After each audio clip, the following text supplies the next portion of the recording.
So let's talk about the size of the market and if that's important at all when looking at a productized consulting.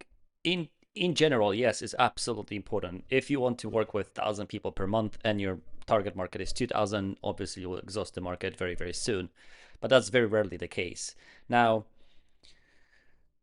the obviously when you niche down and you go so niched, you might end up having a very small market, which at that point, if you realize this makes no sense, obviously you have to niche differently. And then what that might mean is that you need to provide a different service so that it matches the niche and it matches the problem, right? So it's not necessarily about the niche itself. It's also about what kind of problem you are fixing for that niche and how valuable that problem is, which is crucial, which is a very important piece of the puzzle.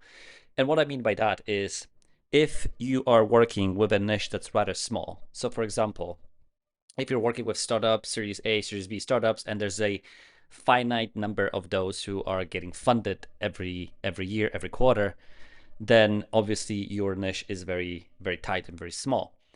Now, and you want to make money. You want to be making $100,000 per month, and so you need a number of clients within that niche, right? You don't want to exhaust that niche, right? And so how do we solve that? The solution is pretty simple. You can still go after the same niche. It's just you have to find a bigger problem for which you can charge more money. Okay? So again, the way we make money is we solve a problem, we find someone who has a problem, right? We can fix that problem. They are willing to pay the money in exchange for fixing that problem, right? So they have the problem, we can fix that problem. They're willing to fix that problem and they're willing to pay us the money to fix that problem. The bigger the problem that we're fixing, the more money we can make fixing that problem, right? Because the higher the value is on the other side. This is not even about pricing, yes. This is not a conversation about pricing. This is a conversation about the value, the perceived value of the problem that we're solving. And so if you find that your niche is rather small, and you might exhaust that niche, and especially if we consider, if we account for the conversion rates, if we think about all these other things that are impacting our sales and the sales cycle and all that stuff, if you think that you might end up with just a few clients a year and that will not take you to the revenue goal that you want to hit, then think about how valuable the problem that you're solving is, because very often, more often than not, we are going after a problem that is too small for that niche, right? So we have to fix a problem that is valuable, that is pressing for the audience, that is valuable for the audience, that they can't fix themselves, that they're willing to pay a lot of money because the upside, the exchange is way higher, right? So sales is way higher than what they pay.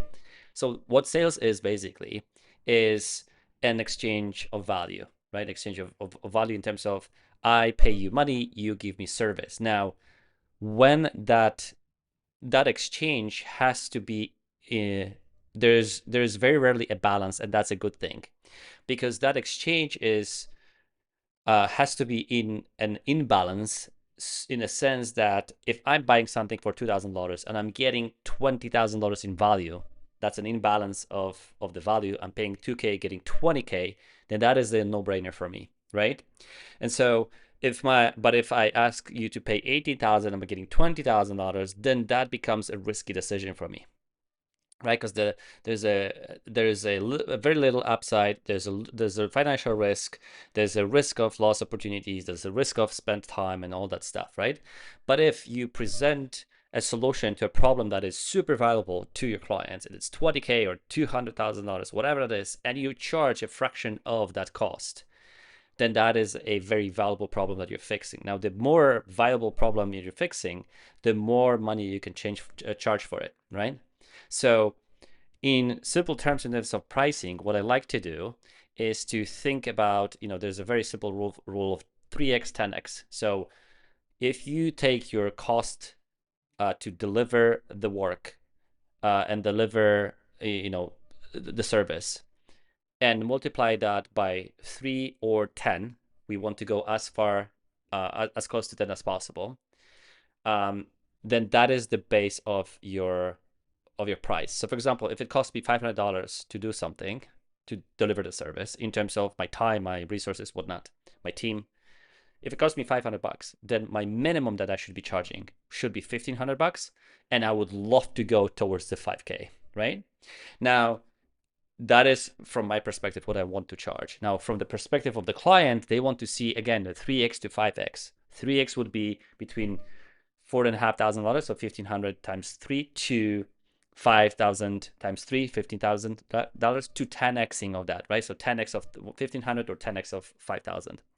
So they want to see that amount of value to them. I'm charging 1,500, and then they get $45,000 or $15,000 in value. I'm charging 5,000, they get 50,000. I'm charging 5,000, they get 1,500 or 50,000. Sorry, right? So 3x, 10x on the cost, 3x, 10x on the value. So that's on the pricing side of things. But again, going back to the niche and thinking about what is it, or how can I make money in this niche? If I think this niche is small, then the solution is solve a bigger problem for that niche, so that you can command higher price and you can charge more money.